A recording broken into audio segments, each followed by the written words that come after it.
Well, it's a great time of year. This is March, and I know for as long as I can remember a time that I always looked forward to, and definitely something that we're excited about. A number of our guys are participating in a Division I conference tournament for the first time. You can sense the enthusiasm from our team. There's been great focus. We're all along hopeful, and our plan was to try to play our best basketball at this time of year. We feel like we've seen some improvement, and we just want to keep that going. As we talked about, now it's about the last segment of the year, and that's the postseason. And postseason's all about trying to play as long as you can. And no game is more important than the next ever, but certainly in postseason, the East Carolina game in front of us is absolutely what's got our focus, and just trying to get a little bit better today as we did in practice, and about to hit the road and head down to Fort Worth and get ready for a tournament.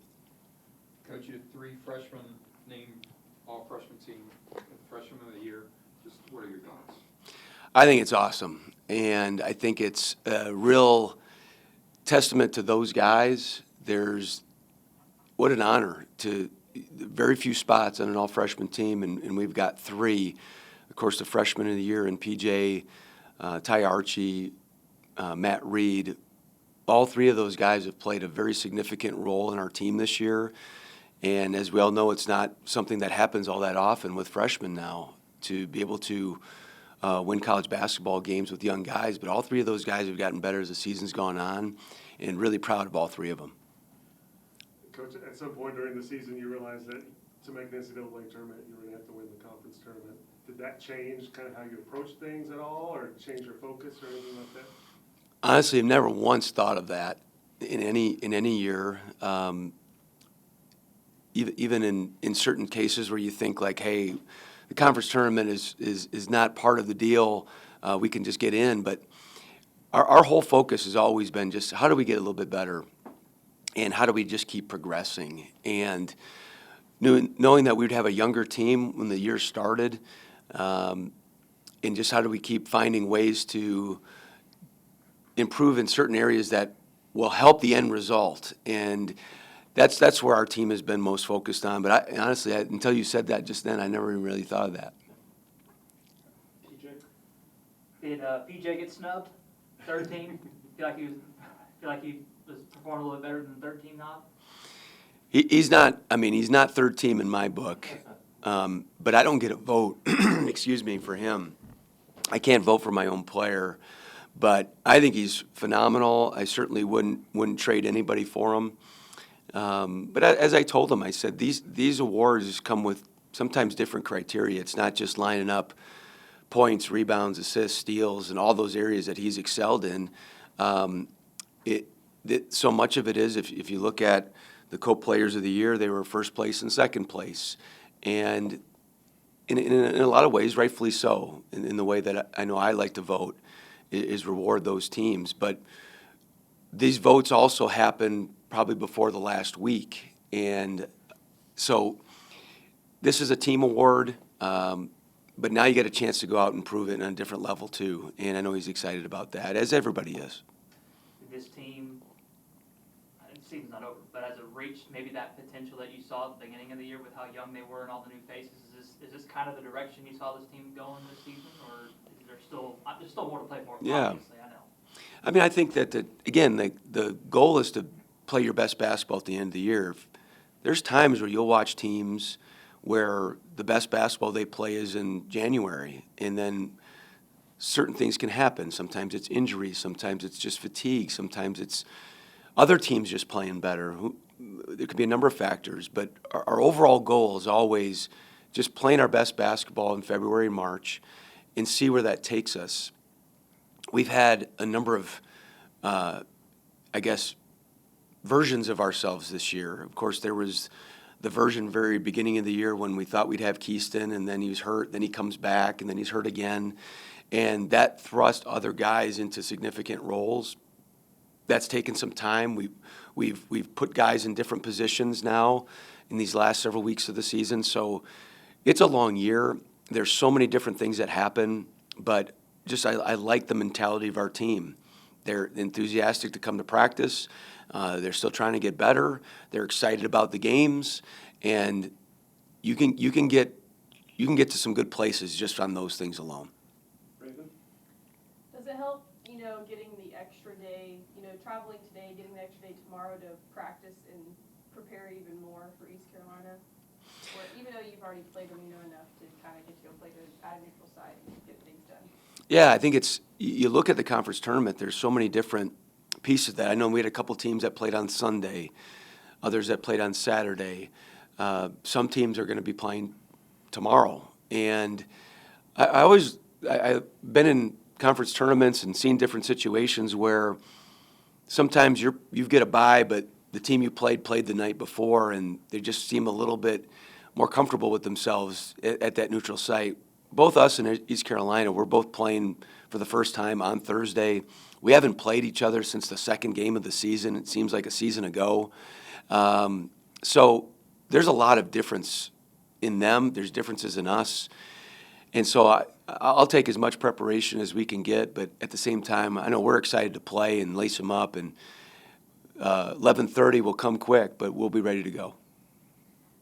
Does it also help being able to see that there's been a lot of number 1 and number 2 seeds already go down on that floor and give you guys kind of some, just a little bit of hope to go out and get that trophy? Well, I've given guys examples, and we do this throughout, just to give perspective. Like, for example, a few weeks ago, just told our guys about, we had many of them that had no idea that teams got byes in the tournament and things like that. They just don't look at that. And so wanted to show them that. And then in the last couple of weeks, showed them what our pathway was to get a bye and why that was important. Did tell them that UConn won the Big East one year playing 5 games in 5 nights. That it's happened before, but it's very rare. But that a number of teams have done it on 4 nights. So we've provided many examples of teams that have done it. One of our staff members was at Longwood University. They were 6-10 in the regular season, and they won their conference tournament, beat the 1 seed and the 2 seed in the last 2 games. Like, this is why this is the greatest sporting event on earth, in my opinion, and shared that with our guys about how lucky we are to have this opportunity to take part in March Madness. We just want to do it as long as we can. How much does the win against South Florida help these guys going into tournament week? Because I know any win's important, but a win like that going into the postseason, does that give them a little extra juice? Yeah, I think it's just another example of I feel like there's understanding of the little things that go into winning high-level basketball games, and not just for 5 possessions, but for 35 possessions on defense and 35 possessions on offense. And that was a really, really good team that came in here, and we were able to win. So that absolutely is a boost of confidence. And whether we've lost a game or won a game, we try to really move on after 24 hours. But at the same time, there is a residual effect of confidence and just experience. And as we've all talked all year, that's something we've lacked. Experience has been gained. That was a great experience for us on Saturday. Thursday will be a totally different experience for us on a neutral site in a conference tournament. But I know I'm really excited about going at it with our team and just put it all on the line, empty our tank, and see what we can do. Anything else, Gus? Yeah. Barry? Like to ask you specifically to break down each of the 3 freshmen who were honored today, Haggerty, Reed, and Archie. Just talk a little bit about each of them in the seasons they've had. I would love to. First, all 3 of them are young men that we've known of or have had interaction with for a very long time. I'll start with Ty. Ty came to our elite camp after his sophomore year. He came to Louisiana Tech, and he looked so young then. If you can only imagine what he looked like 3 years ago. And he was very quiet, but boy, he was athletic, and I really liked him back then. And he was somebody we just followed. He came to us in the spring, and I know he's one of those guys that just kept getting better and better. He's 15 pounds heavier than when he arrived, and he is absolutely an electric player out on the floor. And he has helped us win games. He has helped us be a big spark. He's provided a big spark, and just really excited about his development all season long. Matt Reed, I saw as an 8th grader. He was 6'5", and he was playing in a varsity pickup game in the spring of his 8th grade year, going into his freshman year, from Carrollton, Texas. And somebody that we've really, as soon as we got here, we jumped all over and started recruiting, and very, very happy he's here. He's played a big role. And for a young freshman, true freshman, to be as physical as he is, as hardworking as he is, he's absolutely made himself into a very good basketball player. And he's had, from the big rebounding night he had here against Tulane to 7-point swing he had at home against UTSA, he's really helped us this year. PJ is somebody that we knew in high school.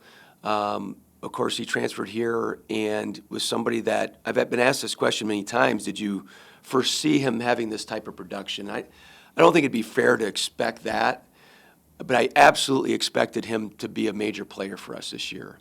What that looked like is, double-figure score, just have a major role. But what he's done is really for the record books, and it certainly is here in a tradition-rich program like Tulsa, but not just here or the American Conference, but nationally. I think he's the freshman of the year nationally for what he's done, the type of numbers that he's put up, how we've been able to grow as a program. It's really remarkable, and he's done it by being an everyday guy. He's the same guy every single day. He's the same guy today after the accolades and the production he's had than he was in the summertime when he first got here, just hungry to try to prove himself. So really proud of all 3 of those guys. I love that they're Golden Hurricane, and very, very excited about pushing forward here this week and just adding on to their story of their freshman year. And looking ahead to Thursday, what stands out to you about East Carolina? First thing that jumps off the screen for them, and going back to our first game, is their physicality, their effort level. They're a really hard-playing team. They've changed a little bit of their lineup construction, some of guys who are starting, guys that are coming off the bench, some of their lineup combinations. But their DNA is still one that they're going to play really hard defensively. They'll mix it up a little bit. And then they're really an attacking team on offense. They get to the paint, they get fouled. They're towards the top of our league in 2-point distribution, meaning they score a number of their points from 2. They'll have some guys that shoot the 3, but this is going to be a toughness game for us. We've got to be tough. We've got to be able to protect the paint. We've got to be able to board it. And then we've got to be able to handle their side defense. We turned it over 19 times against them the first time. And that is the major area of concern for us. It's the greatest indicator of whether we win or lose a game is how we take care of the basketball. Bruce? Yeah, Coach, to follow up on that was a good game. It was 57-57 with a minute to go.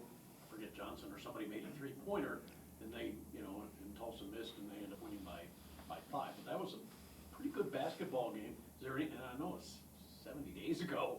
Is there anything you draw from that? Yeah, I think you're right. It's a long time ago, and both teams have adjusted and changed some. But the way they turned us over is an area of concern. We can't allow that to happen again, and they're good at it. They're very physical. They're quick. They're strong. They're athletic, and they play a style that they really try to funnel you to certain areas, and we took the bait. And we showed our team a lot of video over the last day of just the areas that we've got to be able to stay away from because it's tempting. They feel like there's an opportunity to attack, but they're just basically setting up an ambush. That's what I call it. And so we've got to be better. But I thought we defended them actually fairly well. There were still some areas of concern. Felton is really dangerous. Johnson, as you mentioned, Bruce, is dangerous, especially from 3, but also on the glass. But they're a good basketball team. They've lost some close games recently in some hostile environments. I know we're going to have our hands full with a team that's going to be really hungry and playing really, really hard. That's what they were in the first game. That's what they've been. So a lot of things to take away from, but I think we're a totally different team in a lot of ways. And so we've got to be able to play our game and just play better than what we did that first time. Anything else, guys? All right, thank you. Thanks, everybody. Thank you.